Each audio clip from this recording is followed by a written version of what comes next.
The problem is, we're just not able to let go.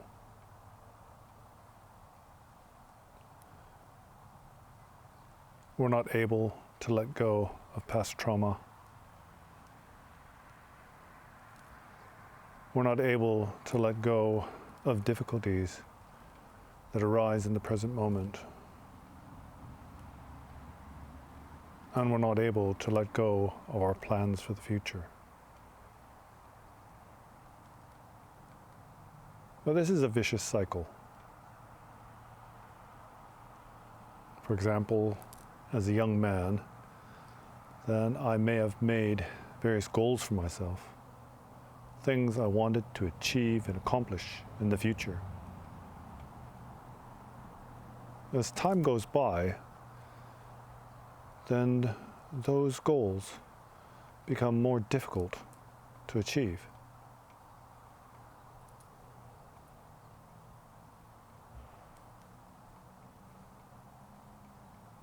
I may have wanted to accomplish something in my life when I was a teenager or a young man. But now I'm approaching my 60th year, then my options are severely limited as to what I can possibly achieve in the time I have left on this earth.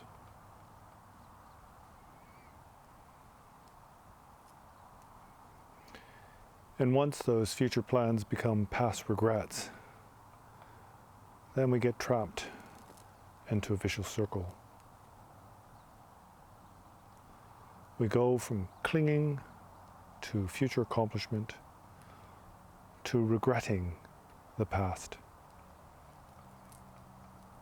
as we watch life pass us by.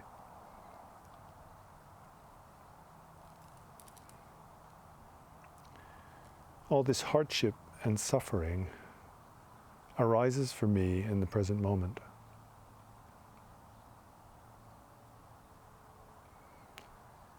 As I worry about what the future may hold in store for me and for my loved ones.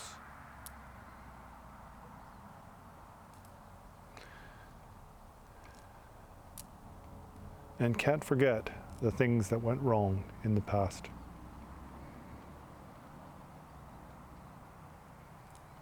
But we're quite foolish, really. And that's because we don't recognize the source. We don't understand what is important. We don't appreciate what is significant. And we can't separate the imaginary from the real. So what do I mean by that? Well, as I sit here, regretting the past,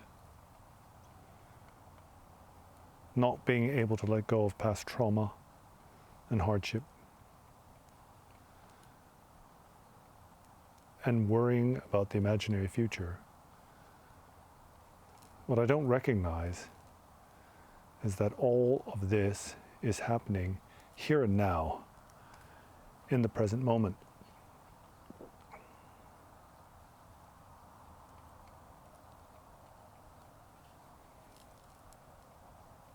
It's like I can't help banging myself on the head.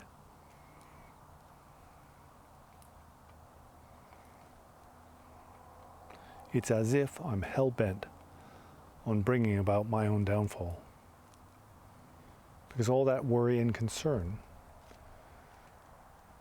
about a past that is gone and no longer exists,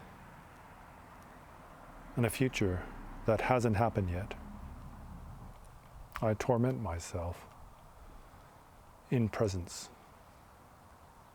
What you have to understand is the present moment is all we have. But we spoil it for ourselves. We contaminate all that we have. We can't appropriate the future. It's not something that we can take possession of. We can't change the past. The past is gone. It's non-existent. It's only a fading memory. What I have is the here and now. Right now, right here.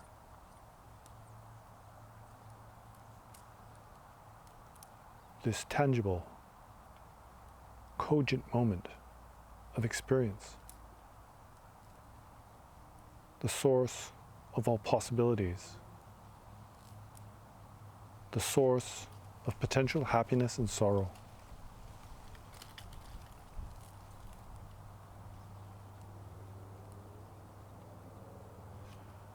The mind is a wonderful thing. Its nature is taught to be stainless. In essence, compassion that is non-referential. And when I say compassion that is non-referential, what do I mean by that? Well, that means compassion with no strings attached.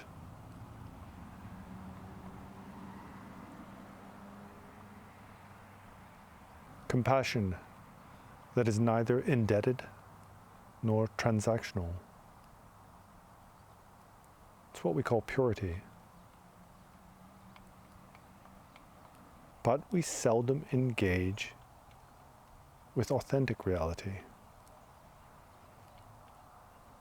Like I said, we spend most of our time worrying about things that are completely out of our control. Worrying about imaginary things. The person I was 40 years ago, frail and traumatized. The person that I may or may not become. Really, that person is no different than an individual in a dream.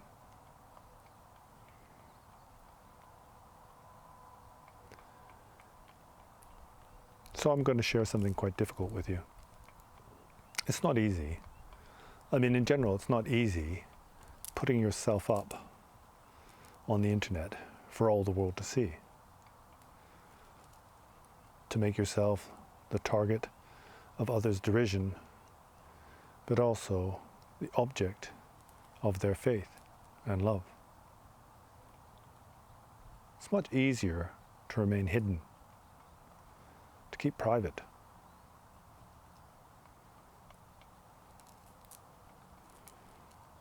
But the spiritual path requires courage. Requires courage for the sake of oneself, but also for the sake of others. Well, my father was a good man. He is a good man. And he had great hopes for his children. It was his wish that I should become a surgeon. And when I look back on things with hindsight, then I recognize that I probably could have made quite a good surgeon. I mean, I have a natural high level of manual dexterity and natural disposition for science. And so if I'd applied myself, then it's quite likely that not only may I have been able to meet my father's expectations, but also it's quite likely that I could have surpassed them.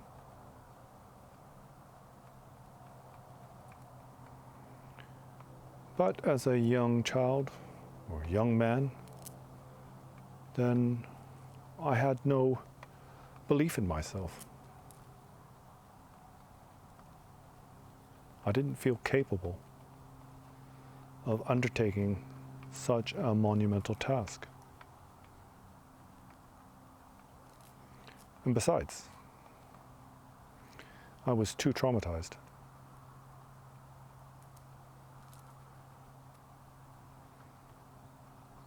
And all I wanted to do was to disappear, to run away. And I have to say that for most of my childhood, that's all I did. I just bided my time and waited for the opportunity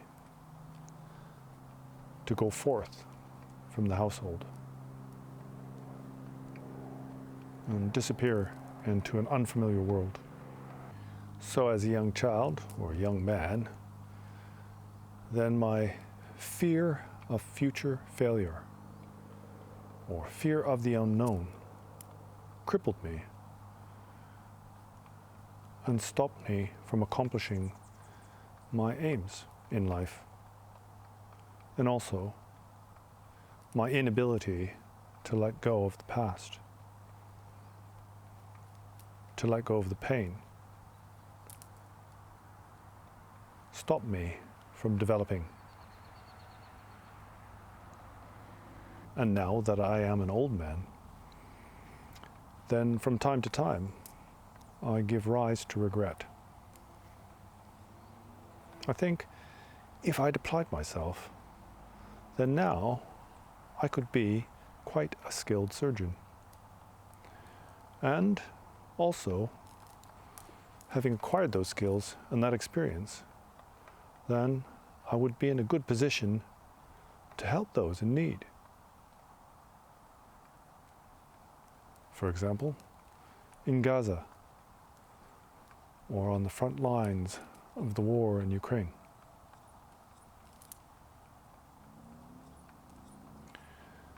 But now that I'm nearly 60, there isn't anything I can do about it.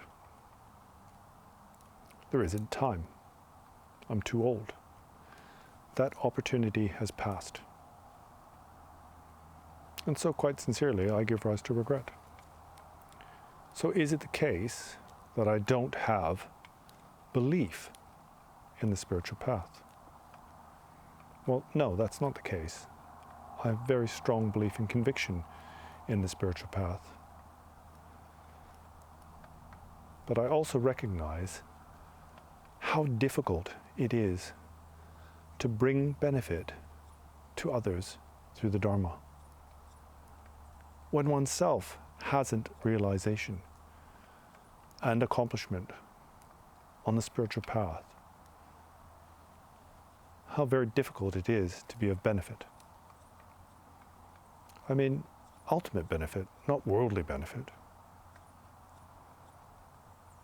Because compared to bringing about worldly benefit and aid, then bringing about ultimate benefit on the spiritual path that leads to liberation is incredibly difficult. But the way people talk, it seems like it's relatively easy, because everyone is promising instant awakening, effortless realization.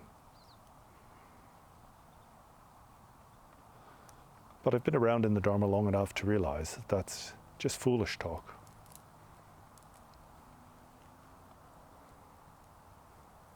That's the talk of people who don't understand the spiritual path.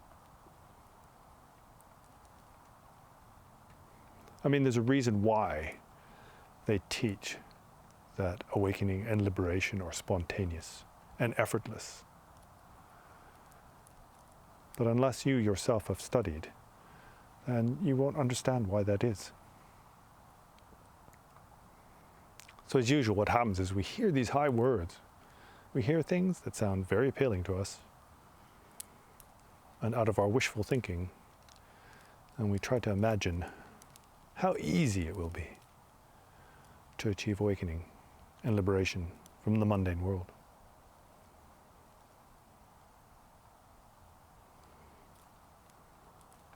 In many ways, then I've been a phenomenal failure in my life. A failed husband, failed father, failed musician, failed student. And to this day, I continue to fail. And I fail because up until this point, I haven't been liberated from samsara.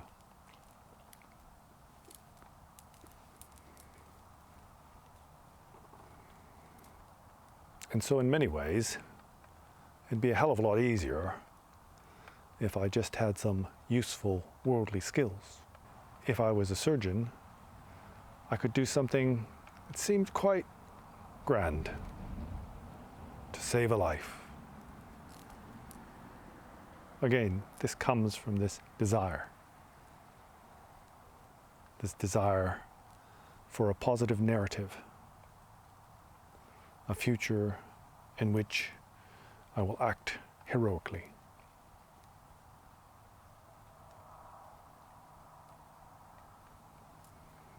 Anyway, the point is, we've got to work with what we have. And principally, appreciate and be grateful for what is given.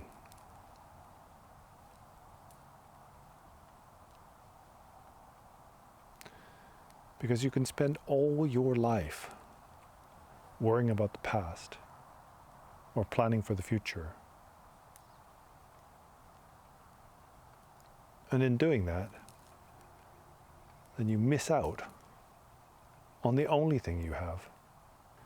So it is my sincere wish that you should find peace, happiness, and well-being,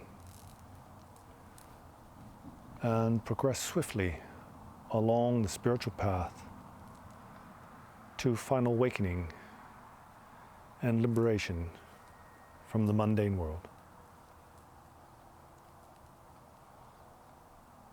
So until next time, and see you later.